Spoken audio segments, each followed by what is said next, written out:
what we manage to do is to conserve all the energy which we usually dissipate into other things. A simple vessel or bowl pours a stream of water in conclusion to a meritorious deed. We can mark that turning point by a tiny little star. Water. And so with the canals in and around the area, this brought water. And with water,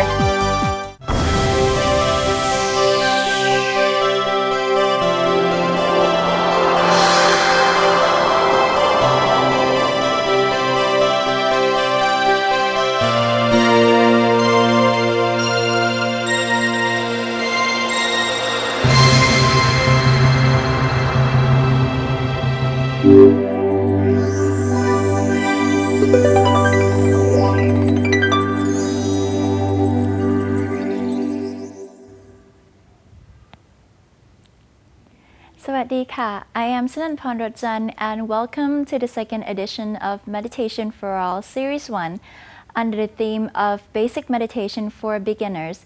This video presentation is designed to equip you with the knowledge of life taught in Buddhism.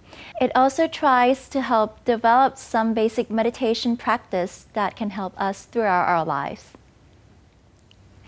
Realizing the universality that all of us have difficulties, the Lord Buddha meditated and let himself out of difficulties.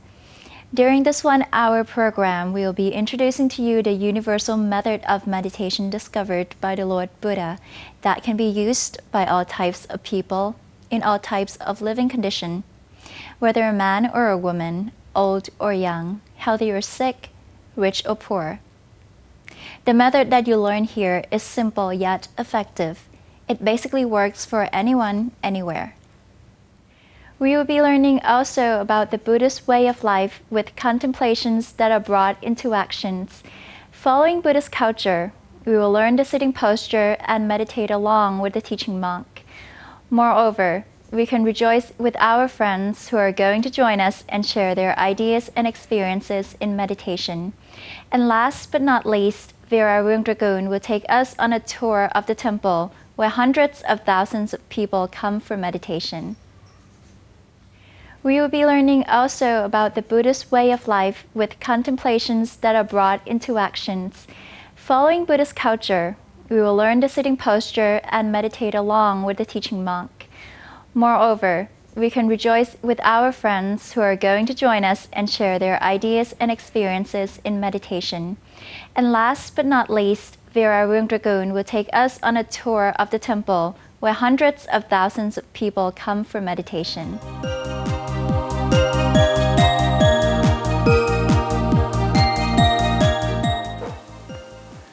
So welcome back to our mini-series on Meditation for Beginners.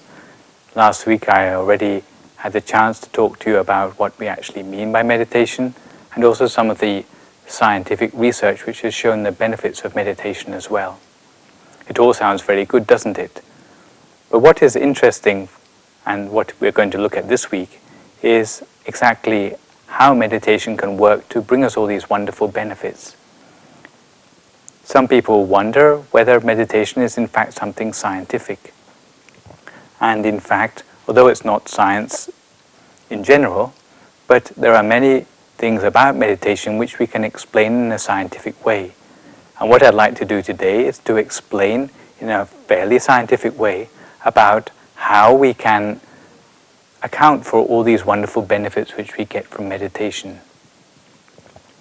In fact, most of the problems which we deal with on a personal basis from day to day come from the fact that our body and mind tend not to be in balance. Often they are separated. Our body may be in one place, but our attention or our awareness may be in another place completely. You may think again that there's no problem with that, but in fact the further away the mind goes from the body and the longer it is away, the more problems and the more suffering it tends to bring us. You may wonder why the mind would want to go away from the body in the first place. Well, there are many things to tempt the mind outside the body. Can you imagine the scenario of wandering along a shopping street and seeing something you like in a shop window. Supposing it's something like a diamond ring. The moment you see a diamond ring you like, what you find is that your mind is attracted outside the body and it's with the diamond ring rather than with yourself. This is a case of our mind being attracted outside our body by something which we like too much. At the same time, our mind can also be attracted outside our body by things which we don't like. You'd think your mind didn't want to stay with things which you don't like, but in fact this is often not the case. If you imagine again that you're walking along the street and you see someone you hate, what you find, especially if you want to punch that person on the nose, is that your mind is more caught up with that person than it is with yourself. So also because of hatred, your mind can be drawn outside the body. The longer your mind is away, and the more time your mind spends away, the more suffering which you manage to bring for yourself. That's not the only thing which happens to your mind. In fact, it uses up a lot of mental energy as well. Some of you may have jobs in which you sit at your desk all day long. You may not move a muscle at all. Maybe all you do all day long is to think about your schedule for work or to plan strategies for how to make a profit in life. But I'm sure you agree that at the end of the day you feel exhausted. But it's not physical exhaustion, it's mental exhaustion from the fact that you've been pushing ideas and thoughts around in your mind all day long. Again, this comes from the fact that your mind is active. It's traveling here and there all day long, consuming a lot of mental energy. What we try to do with meditation is to bring the mind back inside the body, to bring the mind back from all those temptations and distractions back to its real home in the center of the body. If we can manage to do that, the first thing which we manage to do is to save an awful lot of mental energy. Instead of consuming mental energy with going here and there, what we manage to do is to conserve all the energy which we usually dissipate into other things. Once we use less energy, surprisingly enough, the amount of metabolic rate which we need in our body is also reduced. Even on the level of common sense, this is intuitive to us. I'm sure many of you have found that when you're worked up, when your mind has a lot of things going through it, then you find yourself breathing deeply. You find yourself sweating sometimes as well if you are upset. But once your mind is brought back inside yourself, these sort of reactions of the body are reduced a lot. And this is a sign that our metabolic rate is actually being reduced. So once we have brought our mind back inside, the metabolic rate will start to fall. This is a response to the fact that our thoughts are more centered inside ourselves. Once we have a lower metabolic rate, because there's less consumption of food and energy in our body, what we find is that the oxygen which we need for our body to function is actually reduced in its demand. So we find that instead of breathing deeply or instead of breathing heavily, we find ourselves breathing in a more subtle way, in a more refined way. And again, this is intuitive, that when we feel calm, often we find that our breathing will become relaxed as well. However, when we are worked up, our breathing may be much more coarse and much heavier. But once we start to relax, we find that our oxygen consumption is reduced and our breathing will become more shallow.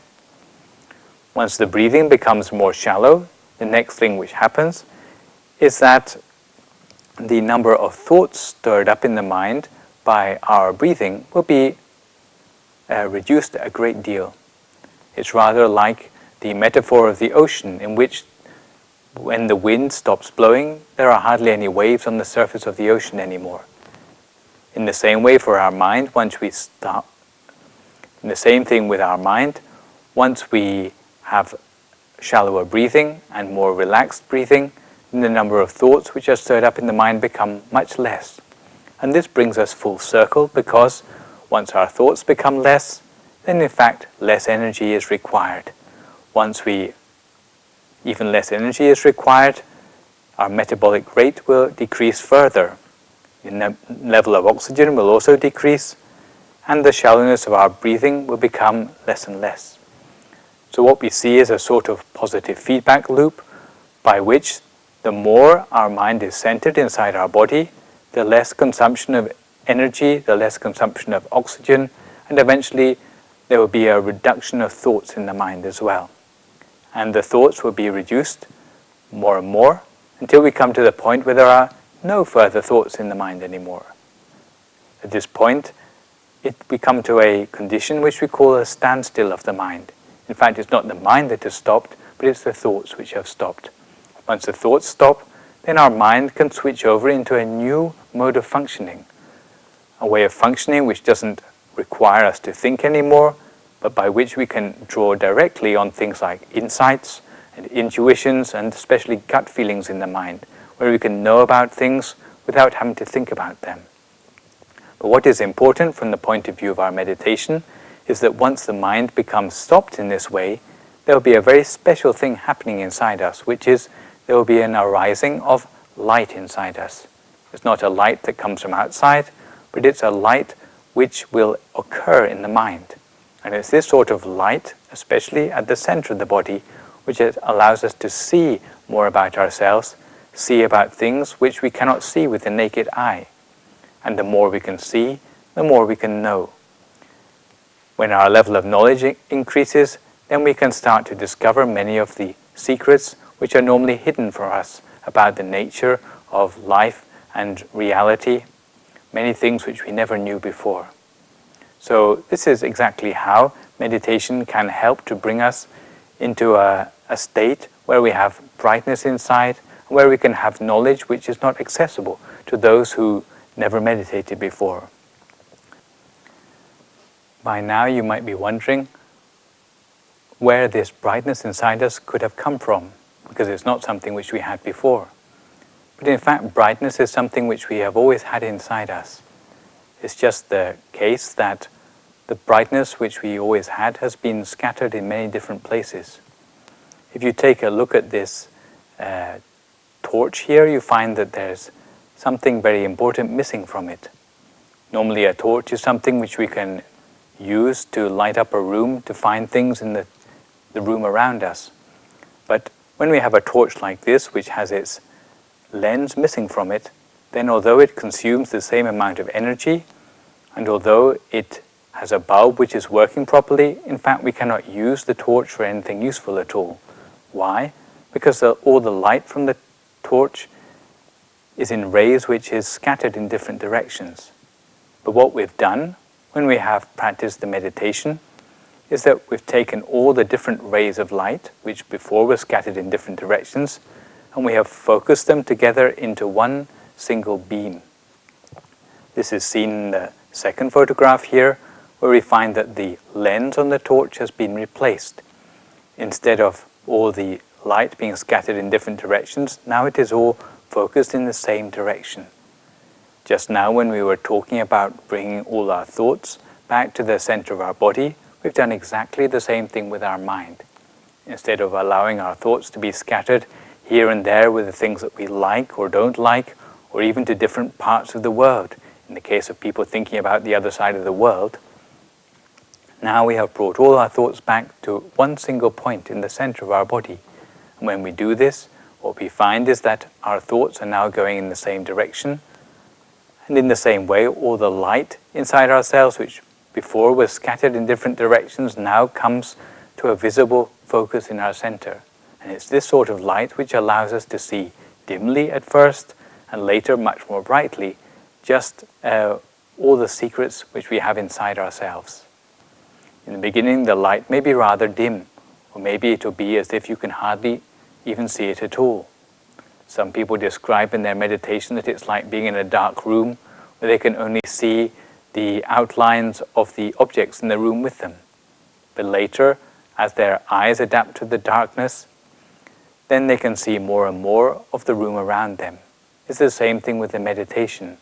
With practice, the level of brightness will start to grow inside us, rather like a lens on a torch which becomes more and more focused, allowing us to have a very powerful tool to examine the nature of the world around us and the nature even of ourselves. Sometimes it's easy to comment on the things which we see in the world around us, but the last place we ever look is inside ourselves. Sometimes other people know more about ourselves than we do, but once we have a brightness inside ourselves, we can start to learn about the real truths of the things inside ourselves. We don't need to wait for other people to give us encouragement, but we can give ourselves encouragement from the inside out. So these are some of the things we can do when we do this magical trick of starting to focus the thoughts inside our mind, rather like the torch, where by focusing the beams of light we can have something very powerful. The light inside the mind can be more powerful than any of the lights which we've seen in the outside world. Some who have meditated have said that the light inside can be as bright as the midday sun, or even brighter than that. So this is something which we can look forward to our meditation to. This is something which we can look forward to in our meditation once we become more proficient. This is all I'd like to leave you with from the point of view of the theory of meditation for today. But next time round we'll be looking more at some of the attitudes which can help us to study meditation in more efficient way. And these will be some of the things which I'll be talking to you next time round.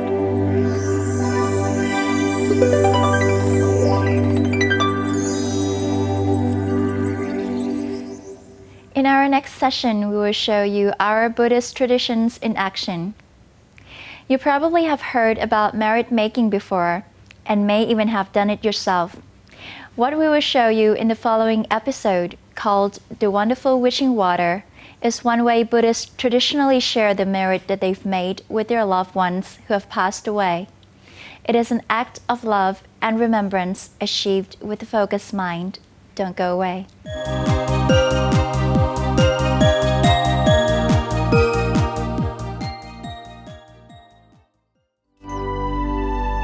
Wonderful Wishing Water.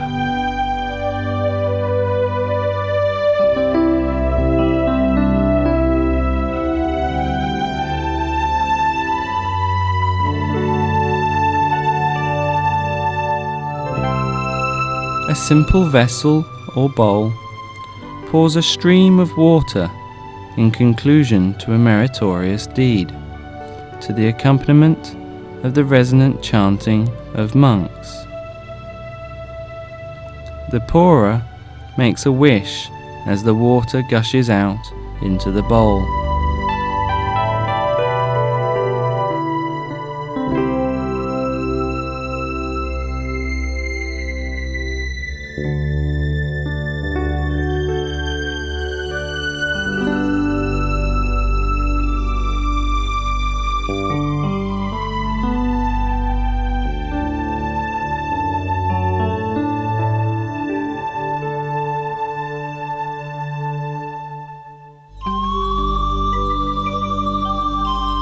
The most important part of making the wish is the water itself, the stream of water which focuses one's concentration. The touch of the fingertip in the water's flow channels a feeling deep inside, and all are combined in a moment of concentration while the wish is in the making.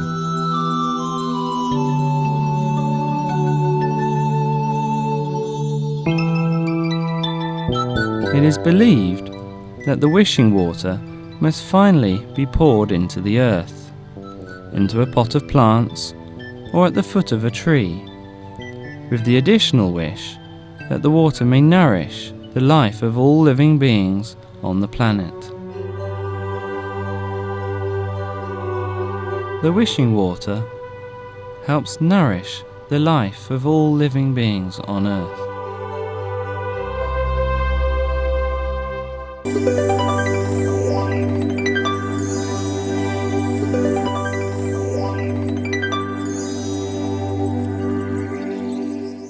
Now, we would have a chance to actually sit down and meditate with Venerable Somsak Biyasilo to cultivate our peaceful mind and allow virtues to grow.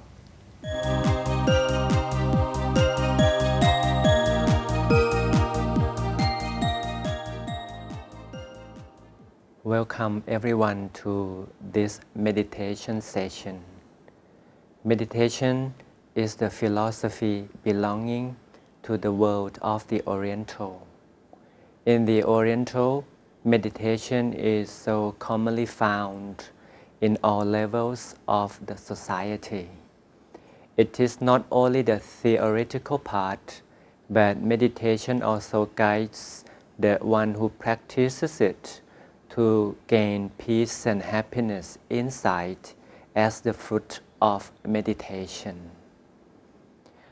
Everyone in this world, I believe, desires for happiness, and meditation is the key and the answer of reaching happiness that we all look for. Now let's start practicing meditation. The first thing is to choose your sitting position. You might not be able to sit in lotus position like I am doing now. That is fine for beginners. As a beginner, you might choose the comfortable corner of your room. Choose your own chair that you like. You might sit on the cushion, or if you have a little pillow to support your lotus position, that would be great. But the important thing is your back should be kept straight to prevent from the pain in the back.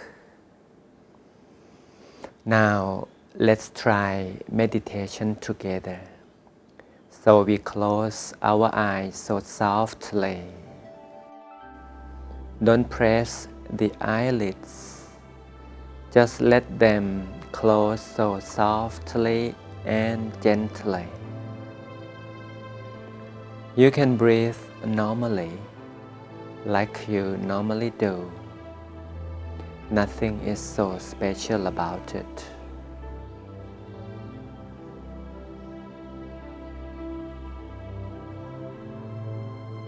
Make sure that every minute and every second is full of relaxation.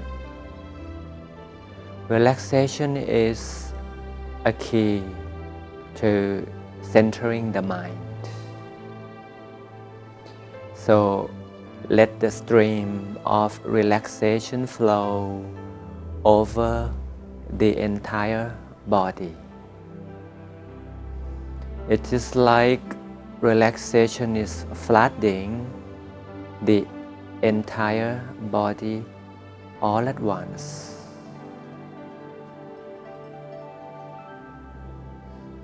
So from head to heels, from top to feet, every part of the body is relaxed.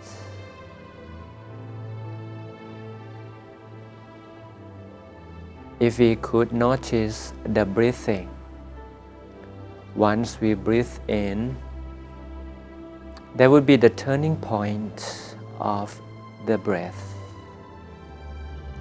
The turning point lies in the center of the stomach. This is also called by the scientists the point of the center of the gravity. But in meditation today, we have got a term that is the turning point of the breath is the station of the mind. The station of the mind lies in the center of our abdomen, right inside the stomach. It is also referred to as the term the middle way or the middle part, taught by our Lord Buddha. The term middle way is so unique, belonging to the teaching of the Lord Buddha. Also, in the teaching of หลวงพ่อวัดปากน้ who is the most famous meditation master. He has the term, the center of the body. Whatever the term is, they all indicate the same point inside the abdomen, whether it is the station of the mind, the turning point, the middle path, or the center of the body. It is exactly the same spot inside the body. So we have got the point to focus in our meditation now. Let's stay inside that turning point together for a while.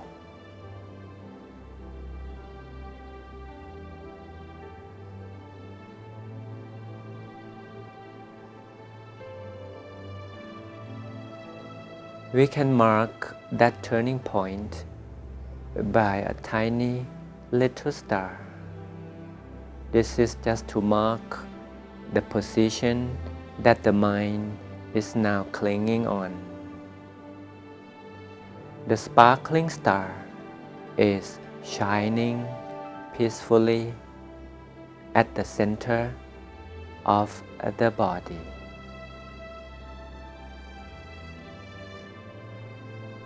This is the final station, permanent base of the mind, with the little star shining as a landmark inside.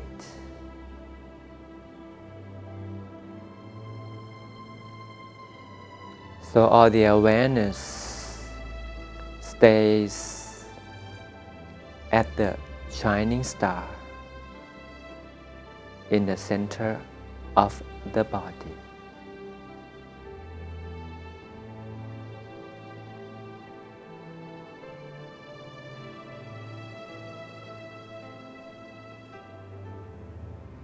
It is not too difficult, right? Just observe the picture of the star that is shining inside the body. Keep observing, seeing the shining star located in the center of the body.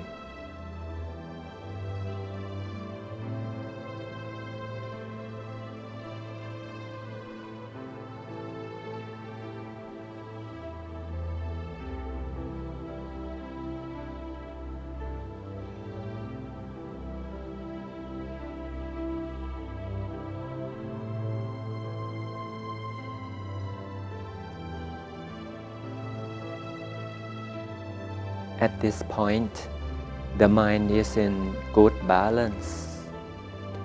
It is centered very well and not moving at all.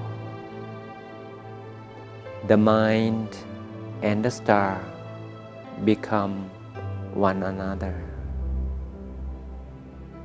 The mind and the star become good friends.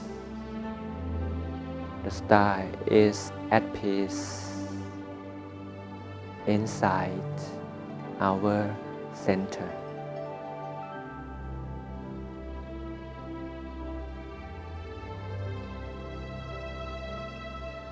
The more we are centered, the more we become relaxed.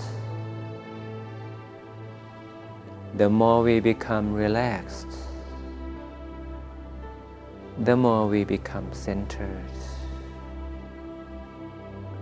So, to be centered and to relax, they come together. Now we are more and more relaxed.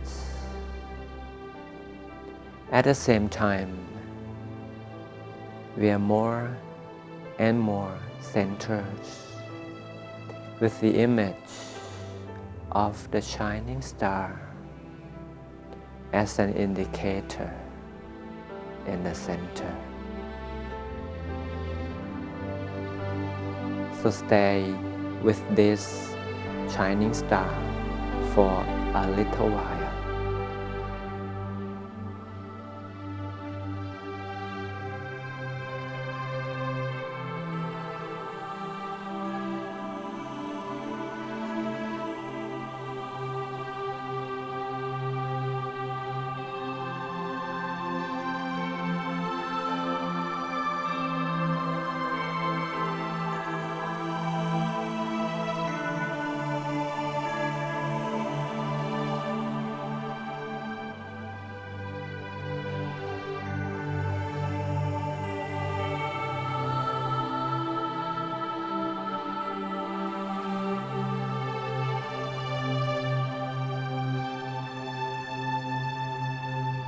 By staying in the center, the mind learns to be peaceful and absorbs the happiness from being in the center.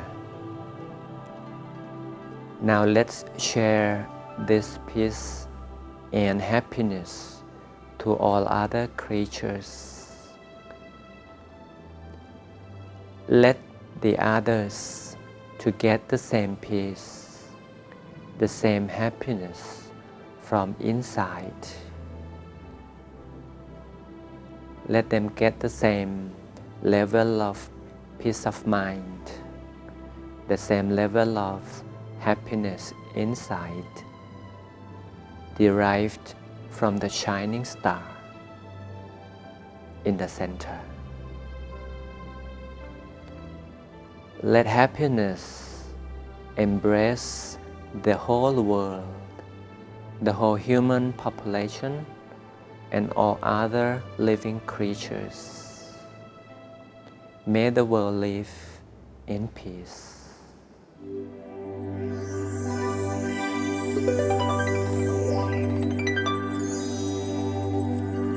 Nini Gewelin has many significant roles to play both for family and social welfare, but she has never perceived her responsibilities as a burden. Meditation has helped her to remain detached, yet possess a clear understanding of what needs to be done. When the role is played accurately, there is efficiency and effectiveness, which result in satisfaction and contentment at having made a significant contribution. Meet her in the following session of Meditation for All.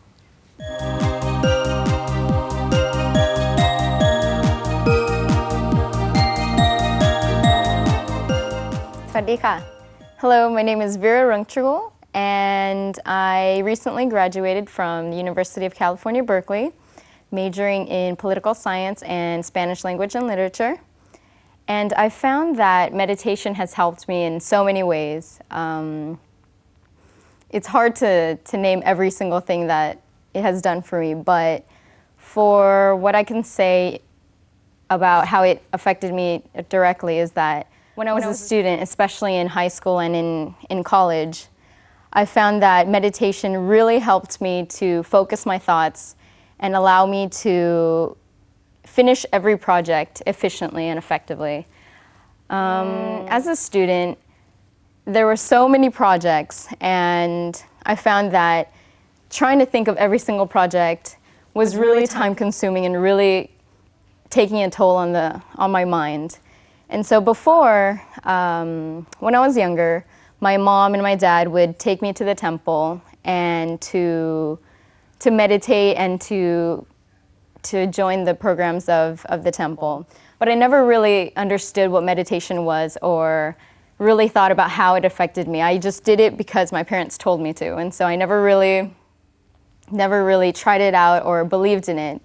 But when I came in high school, I started to realize that, okay, maybe this is really an effective way to handle all the stress and handle all the pressure, all the work of daily life and of school. And so I started to meditate, and I slowly realized that it helped to really focus my mind and really clear out all the thoughts that were troubling me. In university, studying at Berkeley taught me a lot of different things about how people interacted with each other, but it didn't really explain how problems could be solved. I watched the news, I saw the discussions in classes, and then there never really was a solution, and never really was a solution to all the problems presented. But after meditating a lot, or more often, it broadened the possibilities for me, at least. It changed my outlook in life in that before hearing all the negative news, all the wars, all the conflicts that were occurring, after hearing that, it made me angry, and it made me feel powerless and question humanity. But after meditating, it allowed me to still the mind and to actually see things for what it was. And by meditating, it didn't let my emotions get the best of me. And when that happened, I was able to see both sides of the story more clearly. And so it allowed me a different perspective. And from that, and by stilling the mind and just not really overreacting, it allowed me to see that I wasn't powerless to affect change in the world. And so by meditating, through meditation, I felt that, okay, maybe I was able to make a difference in the world. And so after meditating more often and more continuously, I felt, okay, this is good. I can actually be a positive influence. And so meditation in that respect helped me to broaden my outlook on life and to feel as though I had a purpose, and that I could really do something about all the conflicts and make myself more determined to be a positive influence in society. And so in that respect, it gave me a purpose in life. And there's so many other benefits to meditation, such as especially when I'm stressed or have a lot of projects due and a lot of activities that come one after the other. I found that just by taking a moment in the spare time that I have to make my mind still and to just stop thinking about every single thing that I had to do and stuff that didn't even occur yet. And so just by taking that extra moment, that spare moment, it allowed me to refocus and to, okay, start over and, okay, I could do this. It gave me more courage to handle each project effectively and more productively. So some people might think, okay, that extra time that you take to meditate could be used to finish all the projects that you have due. But I found that when I took some time off, whether it be 5 minutes or even a minute, to think, okay, clear the thoughts from my head and not think about anything in particular, that it actually made me more productive. That extra 5 minutes, 10 minutes of just sitting by myself and not worrying about upcoming projects allowed me to actually make my time, the time that I had, more productive. And so, although I haven't found much time to actually sit down and meditate for long periods of time, I try to still my mind and place my mind at the center of the body in every little moment, such as when I'm walking to school or when I'm working or when I'm driving or just the little things. Moments when you think you don't have time, but actually you have quite a bit of time. And so when I'm walking to school or doing anything, I try to remember, okay, focus and not think about random things such as, oh, I have to do laundry, or I have to meet with a coworker, or activities such as that. And so by meditating, it refocuses me and allows me to concentrate on the task at hand. And so I found that in that sense, it's really allowed me to organize my time more efficiently and effectively, and allowed me to focus. And so a lot of my friends and my family, especially my parents, have said to me that, oh, you're very down to earth, and you're very patient compared to other people they might have found. And so I found that meditating has helped me increase my patience. Before, I was pretty emotional. I didn't really take things as they were. And so by meditating, it allowed me to reevaluate myself and to really change the habits that I wanted to change. I found that meditation has allowed me to be able to handle all the problems that I had. But sometimes I try to reduce that stress by going to the movies or going with my friends. But when there's a lot of stress and a lot of problems, I find that meditation really, really helps me focus my mind. So meditation has given me inner strength and an inner clarity that I never knew I had before. So right now, I am continuing my studies at the Monterey Institute in California. I'm studying to be a translator and interpreter. And I found that without meditation, I wouldn't have been able to come to this point. So I'm really grateful that I've found meditation, and that I hope everyone who is interested in making a change in yourself and in the world, try meditation and give it a chance. It really is a positive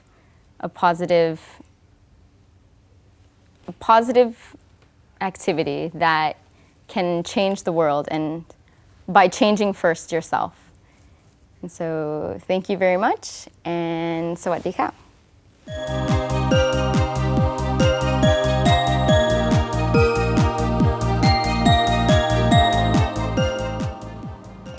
สวัสดีค่ะ Hi, my name is Nini Keverin. I live in Pico Rivera, California, USA. I have lived in USA for almost 30 years. I'm a businesswoman. I work in the jewelry business, and also I'm a mother of 3 wonderful children. I have 2 boys and a girl, 19, 15, and 8 years old. Also, I have a wonderful husband too. Anyway, I have been lived in USA for all my life, and talk about meditation. I have never been interested in meditation at all, because I don't understand why do we need to learn how to do meditation. Anyway, about 7 years ago, when I first find the temple, the meditation center in Azusa, I start to go to the temple. And just for one thing, I just want to do the Buddha image. So I do some donation, and just to go there, offer the food to the monks, and just like a normal Buddhist way of doing good deed. However, I meet a lot of people, and they start telling me and share with me about meditation, that you should learn how to do meditation. So anyway, when I go back to the temple, and when people introduced me to the meditation, I realized that it must be something quite important, and everyone should learn how to do meditation. So I start to practice meditation. And you know what, I have to tell you, I love it, every minute of it. I think, you know what, if you can do something for yourself, okay, and give something to yourself, I think it's the best gift that you can do for yourself and share with others. That would be the best gift that you can give to other people. Why do I say that? Because, you know, with lifestyle that we all have, with family and work. It's so busy schedule all the time that we need to be with people around us and taking care of people, the family, and everything. So sometimes you feel like this is it about life, even though I have a wonderful family, wonderful children, but still, sometimes you need that time off for yourself too. So I find that the meditation would help me and guide me to focus about my work and also my family. What makes me say that? Because like my work, sometimes you have to deal with so many people in different level all the time, especially when you're in the management or even higher level, you have much more responsibility. So with meditation, it helped me to focus on not just the problem, take everything, little thing, even though a little smile that you can receive from people and you give it back to other people. And meditation would teach you inside that life, every minute is so important if you always within your meditation. But because when you practice meditation so much, just like you learn how to ride the bicycle, even though you haven't ride the bicycle for 10 years, when you get on it, you can start balance yourself and be able to ride on the bicycle, right? Same thing, if you practice meditation all the time, not just close your eyes and just sit still, but you can do with your busy schedule. And that's what I do all the time. And again, with the family, when you deal with your family, sometimes you feel, sometimes pressure for a lot of problems, like maybe with your busy schedule of your work already and you have to deal with your own family, school, anything. I'm sure that you guys know and experience what I experience. But because of meditation, it helped me to focus on know how to answer all the questions for my children and of course my husband. Know how to deal with the problem with everyday life in the, I have to say, wiser way. Because instead of being angry, instead of being so emotional about the problem come to you, you look at the problem differently because you look at the problem like, well, this is how it is. This is life, you got to deal with it. But people who had meditation would look at that in the smarter way because you look at the problem like, okay, this is something that you have to deal with it, so you just back off a little bit or sometimes you get right on it, but you would know how. The only way that you would know how to do that and understand what I'm saying to you, you got to learn how to do meditation first. Then you would understand. And you find yourself that you'll be much happier person. And it will show when people look at you. Because I have people ask me all the time that, what is your secret? What kind of vitamin you take? Why you always look so happy? Why you look so young? What did you do? And I just say, well, there's no secret at all. I'm telling you right now, just do meditation. Give yourself, some time to be with yourself and just meditate. And at the end, I always wish everyone around me and people around the world to have a better life and be happy. When you share that, you feel like your heart, it explodes. You're getting bigger and bigger every day. I'm talking about your heart. You're getting bigger because you can love anyone.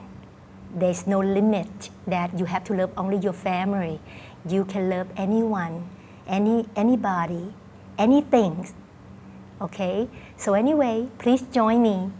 Try meditation and you would know that you would not be able to live without it because meditation can do so much for you and your family, and there's no cost to do meditation at all. Only give yourself the best present that you can give to yourself. So join me, okay? And we'll meet each other through meditation. Good luck to you all and see you. Take care. Bye-bye.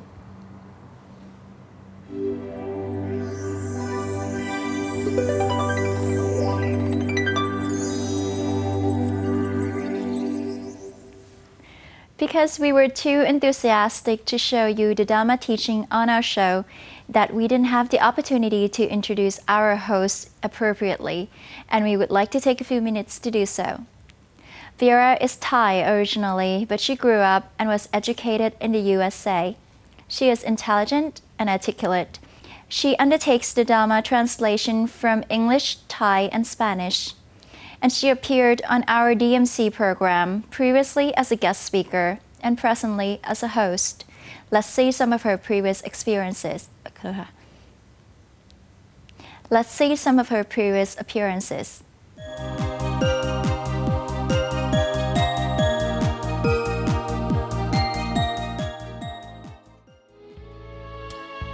สวัสดีค่ะ Hello and welcome back on the tour of Wat Pratamakai. My name is Vera Rungchagul, and today I'm taking you inside to help you get to know the land of Dharma, or the land where the truth of life unfolds. Over 30 years ago, this green land that you see now used to be so dry that everyone believed that it was impossible for any trees to grow here. It seemed almost hopeless for the seed of any plant to be planted here. But the Lord Buddha taught us to have hope. Bearing this teaching in mind, Kun Yai, Lung Po Thamachayo, and Lung Po Thatajiwo put forth their every effort to turn this dry, acidic land into a green sanctuary, as you can see now. They started off first by digging a canal and finding water. And so with the canals in and around the area, this brought water. And with water came moisture. And it allowed the area to be cool. And so once water was found here, it allowed fast-growing trees to be grown. But the three founders didn't just choose any kind of plants to be planted here. They chose the Katinarong and the Takop because they were fast-growing trees that were able to be planted in unfertile soil.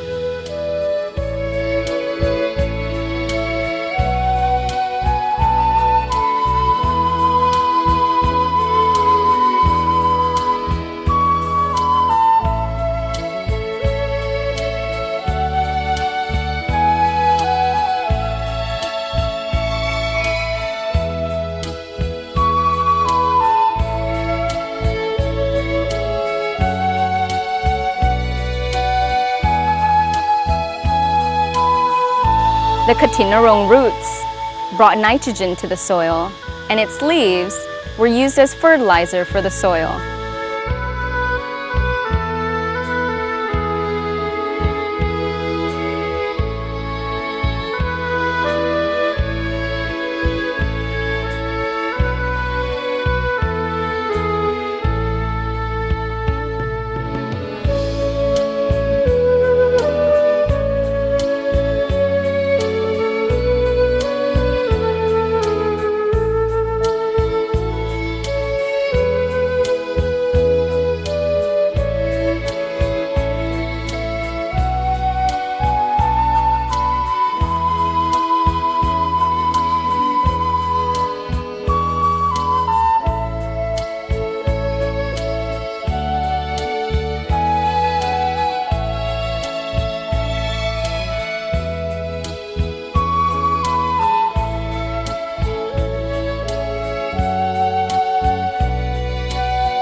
The Takop tree attracted birds, which came to eat its berries.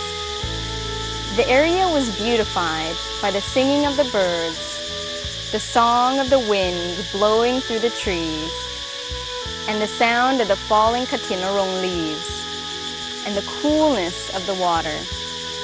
Little by little, the area turned into the woodland it is today.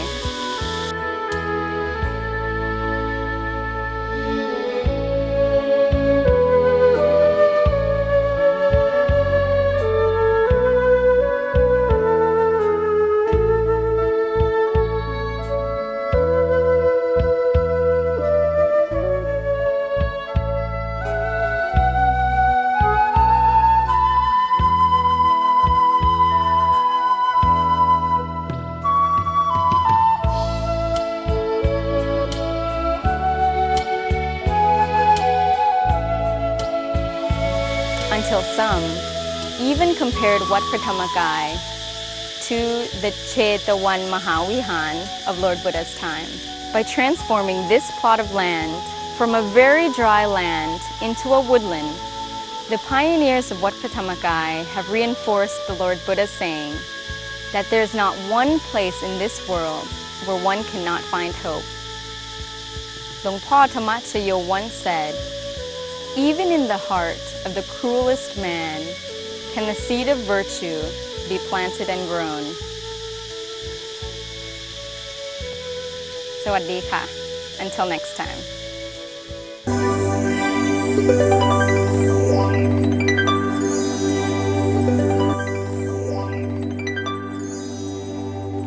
We hope our program aid many to develop understanding and mindfulness, which will enable us to learn how to let go of the stress and difficulties that come from our attachment to greed, aversion, and ignorance.